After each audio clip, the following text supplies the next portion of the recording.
Bonjour, je suis Hakim Na'lam et je vous propose ma chronique du dimanche 2 juillet 2023. Elle s'intitule Cette fréquentabilité retrouvée et le terrible échec des New Bluenies. Les démarches hideuses de certains frères de passeport auprès d'hémicycles internationaux, entre autres le Parlement européen, ne m'en paraissent que plus hideuses aujourd'hui. Aujourd'hui qu'elles terminent en clapotis de caniveau. Aujourd'hui que mon pays, mon seul pays, mon unique pays, est redevenu fréquentable. Pourquoi plus hideuse?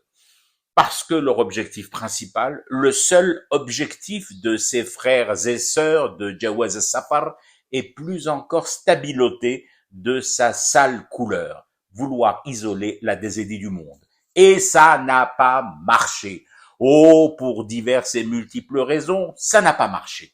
Pas parce que miraculeusement, en moins de 3 ans, nous serions devenus une nation ultra-démocratique, un pays plus danois et finlandais que la Suède et la Norvège réunis. Non, là, il y a encore du boulot. Ils y travaillent, les frères du palais. Dire qu'ils n'y travaillent pas serait malhonnête. Dire qu'ils ont déjà réussi dans ce job-là serait encore plus malhonnête. Donc, restons mesurés. Ils y travaillent.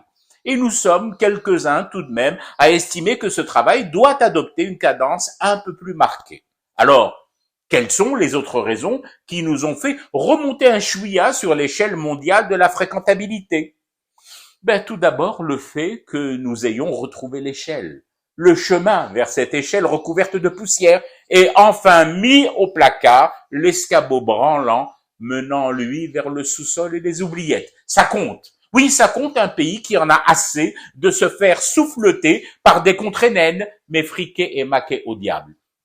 Ça compte une désédie qui décide soudain d'arrêter de murmurer pour parler, dire fort les choses et passer à l'acte. Quels actes?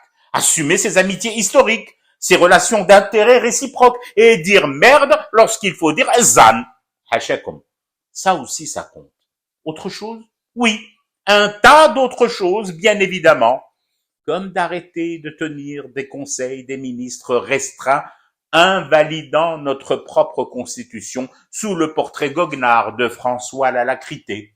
Laisser les sceaux de la République dans leur sanctuaire sacré, c'est-à-dire ici, en Algérie, et ne pas les trimballer en attaché-case d'infâmes migrations clandestines à perte dégradante de souveraineté.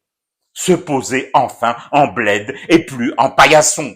Je le répète, il y a du boulot, beaucoup de boulot, mais ils y travaillent. Et perso, je serai sur leur dos tous les jours parce que c'est mon boulot aussi. Mais déjà, ici et maintenant, les résultats sont longs. Ils sont là, les résultats. Habba men habba, kariha men kariha. Nous sommes redevenus fréquentables. Ah, ce beau cachet marqué en gras du mot échec en bas de l'ordre de mission froissé des isolationnistes. Ces mendiants DZ reçus en vain dans les vestibules et placards à bas les brosses des parlements européens. Minables blounis de l'Algérie indépendante. Je fume du thé et je reste éveillé. Le cauchemar continue. C'était Hakim Na'lam. Je vous retrouve demain pour une autre chronique et une autre façon de dire son amour à l'Algérie.